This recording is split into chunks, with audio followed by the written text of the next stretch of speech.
video of the session of 2020 to 21, and this is the last video based on the chapter of Macbeth, where I will be discussing the remaining two themes of Macbeth. Now, we have been doing the story of Macbeth written by William Shakespeare, the master playwright, and we have already discussed two themes. One which was fear and courage, the state of fear versus courage in Macbeth's mind, and the vision of evil as presented in the story Macbeth. Today we are going to do the last two themes that are the essence, that forms the essence of the story, which is appearance versus reality, very well entwined with the other two themes as well, and ambition versus conscience, which is also a requisite to understanding Macbeth's character. Now, if you want to write a character sketch of Macbeth, this is also one of the best themes to look into, because this also talks about his rise and fall as a person. But this is just one aspect. However, let us get started with the third theme that we are going to discuss, which is appearance versus reality. Now, we all know that in Macbeth, it starts with an atmosphere of fear. Okay, so the witches are there in the heathen place. They are trying to show something to Macbeth. They prophesy about his future, and that appears to be evil, because Macbeth and Banquo, when they have this encounter with the witches, it is said that they have just come out of thin air and vanished into thin air. There is no such proof that they have seen them appearing from, coming as a person, as people. So they appear in a very mysterious manner, and this appearance is but only a way to conceal what they want to do, what sinister things they want to bring about or execute by making Macbeth a vessel, by using Macbeth. So everything appears to be evil. There are false appearances, the appearances of the witches themselves. It brings about some sort of ambiguity, or whether he doesn't know it is real or unreal in Macbeth's mind. So Banquo claims to have eaten something which might feel that he's having hallucinations. So they are in a very ambiguous state. Alright, in an ambiguous state, because they are seeing appearances which are very unreal from the natural world. Other than that, there are unnatural events that happens, the dialogues, how Lady Macbeth presented herself to come and remove her feminine qualities. Alright, so this is quite unnatural for a person, or for a person of any sex, a male or a female, to ask something like this of the evil spirits. That is quite unnatural. Other than that, when King Duncan is murdered, unnatural events occurring everywhere, that talks about how appearance and reality is somehow at a struggle in the story. But there are false appearances also in characters, which means that they deliberately bring about a false appearance in order to execute their evil plan. And that has been found exquisitely in Macbeth and his wife Lady Macbeth, because they pose themselves to be hospitable, as great hosts. Their hospitality and their friendly nature impresses Duncan. It wins him over, and Duncan is completely deceived by their nature. How great a host! He praises Lady Macbeth's hospitable nature, but it's all a facade, it's all just a mask. In the next scene, when you see Banquo's ghost appear, it is also as if it puts Macbeth into jeopardy, because he's also, like he was ambiguous in the first scene, he becomes ambiguous in the banquet scene as well, which is why he showcases this insanity in front of a room full of people. because he doesn't know whether Banquo is really dead or he's really alive, because he sees his ghost, nobody else sees it. The murderer then comes later on and gives him the news that he has been killed, but prior to that Macbeth is unaware of Banquo's death. So he's also in this ambiguous scene. So here also we see appearance versus reality at work. Later, now another thing, appearance versus reality, the witches appear to be benefactors of Macbeth, because here they show him that they are very concerned about his future, they are prophesying about his future, something they are giving to him which is too good to be true according to Macbeth, because he has wanted something like this all his life. But at the end what we see, this is just a mask. Behind it, it is absolutely something called self-destroying. So Macbeth, it leads him to tragedy. He believes in the lies, but he discovers later that everything is but a lie, everything is but false. And he fails to realize the truth at the very beginning, at the initial stages. And this is where we understand that evil, the nature of evil is to deceive people. You know, another name for the devil or Satan is a deceit.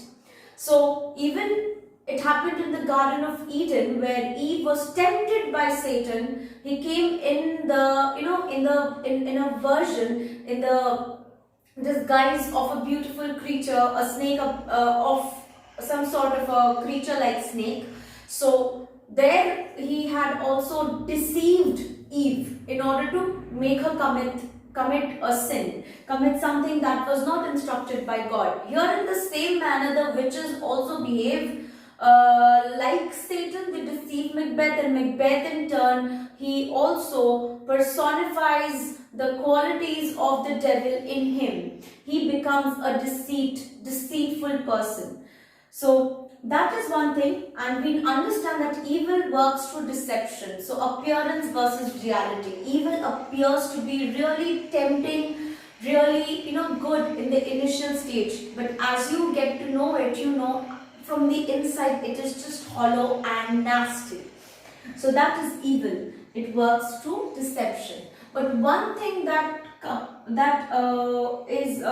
we find as a positive result in deception is when the soldiers of Malcolm, the soldiers were along with Malcolm and the King of England, they camouflage themselves. Yes, it's a form of deceit, but it's not to hurt the moral sentiments of the play. Obviously, it is hurting our character, but that is because they are this character Macbeth. He deserves that. He has done some treacherous deeds, and he is getting what he has, getting what is supposed to be given to him. So that is one camouflage, the camouflage or the deceiving themselves or hiding themselves as posing themselves as the Birnam wood. That is a positive type of a deceit that we can find in this story. And at the end, another event that gives us the theme of appearance and reality, appearance versus reality, is where the witches prophesy about Macbeth, but he doesn't believe them. He is so full of himself. He feels that the appearance of the prophecies, they cannot be true. They can't be true at all. How can a wood just come marching towards him? How can a person who is born unnaturally kill him? Because every child is born naturally. So, but Macduff, he fits the role perfectly of being the one who has an unnatural birth. I've explained to you why. And he is the one who kills Macbeth, who ends Macbeth's life. And that is where Macbeth realizes that this is the reality, the appearance is not what he thinks is. But it is too late. It is too late for him to come back to the normal self. So this is the theme of appearance and reality, which is there from the very start to the end of the story.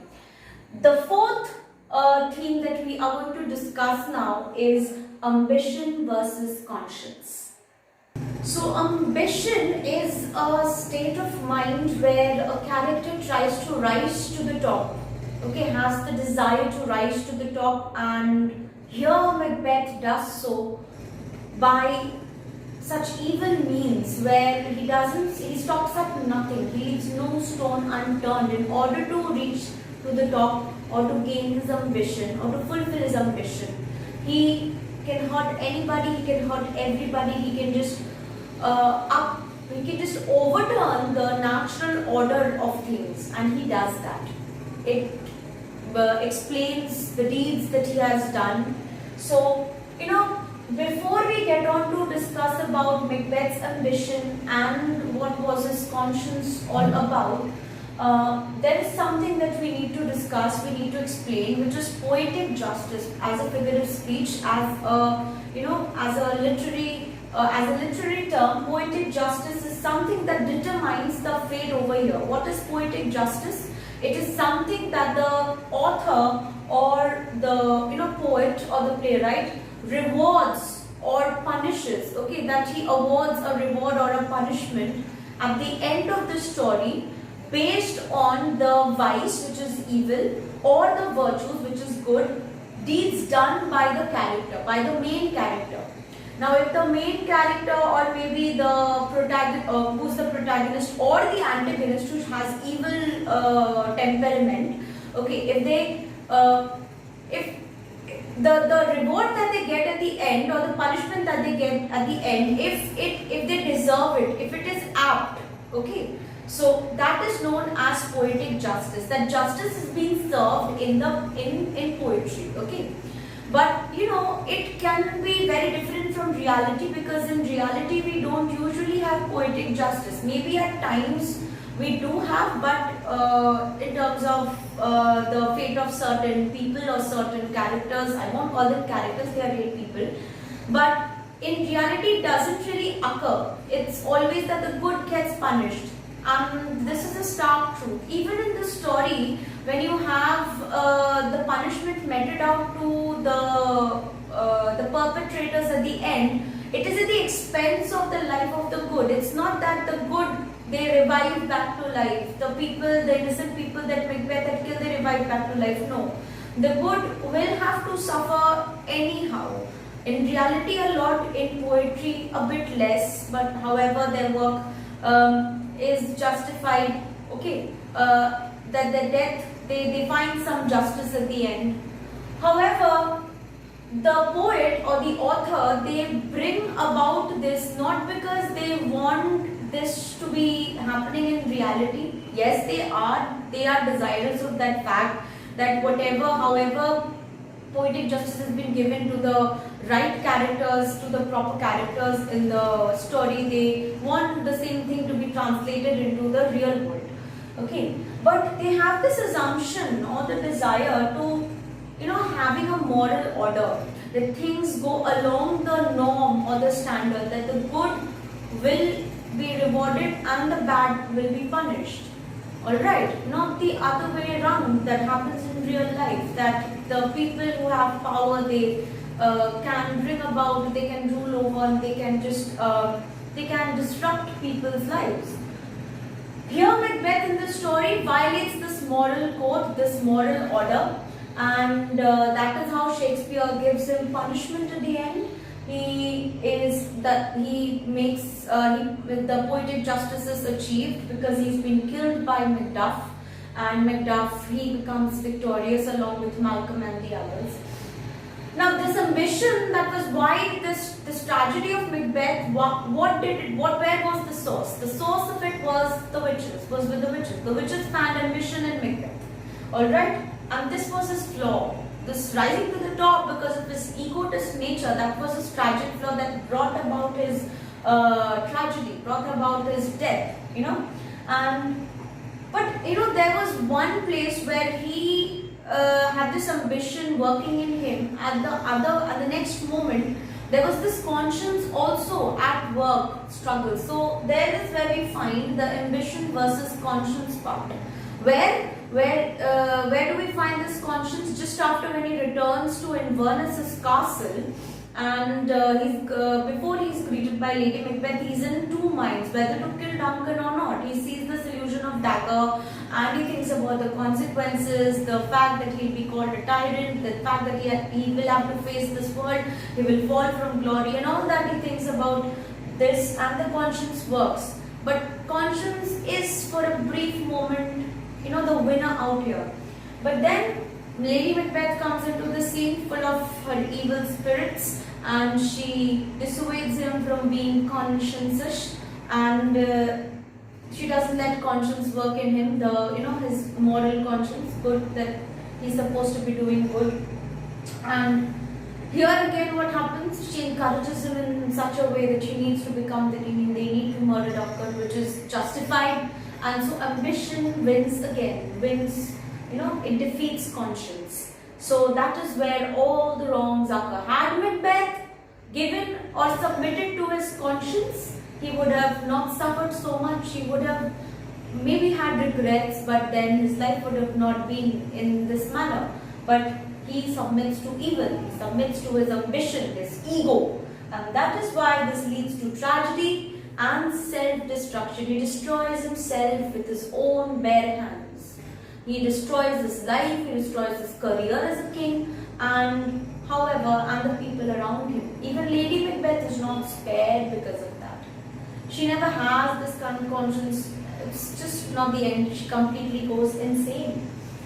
So what we see at the end is Macbeth's conscience is completely lost. He shows stoical qualities, he becomes a stoic, and he doesn't really give in to emotions at the end.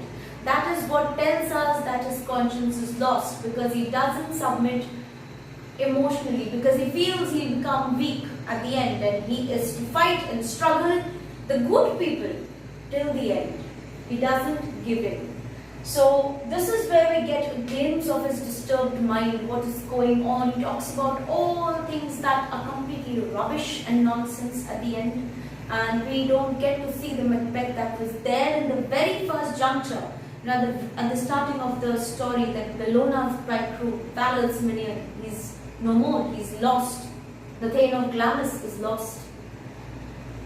So this is how Shakespeare has expressed the complexities of human nature through all the four themes: fear and courage, vision of evil, theme and reality and appearance, and ambition versus conscience, in his absolutely one-of-a-kind play, Macbeth. Now this is where we end the discussion of the story of Macbeth. I hope you have enjoyed watching this video, learned a lot, and we will be back probably, hopefully, with videos. Let's see next session. However, but then this has been a great experience with everyone. Thank you.